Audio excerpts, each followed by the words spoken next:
জুবিনদার প্রথম এবং শেষ গান কি কি ছিল? জুবিন গর্গের প্রথম অসমীয়া গান গানুরে পতারতে।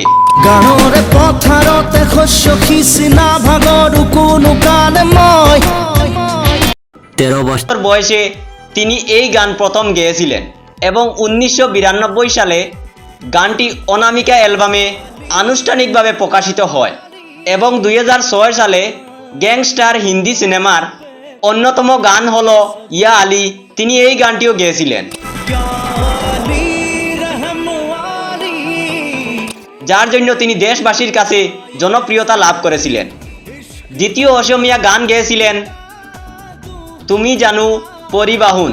তুমি জানো পরিবাহুন, এই গানটি 1992 সালে ঋতু অ্যালবামে রেকর্ড করা হয়েছিল।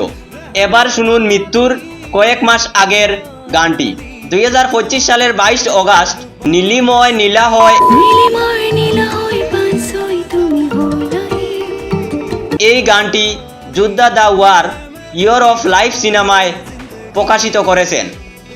আমাদের মাঝ থেকে জুবিনদা ছেড়ে গিয়েছেন, কিন্তু অনেক স্মৃতি রেখে গিয়েছেন। এই ভিডিওটি অন্যকে শেয়ার করে দেখিয়ে দেওয়ার সুযোগ করে দেবেন। জয় হিন্দ, জয় ভারত। এতক্ষণ দেখার জন্য সবাইকে ধন্যবাদ।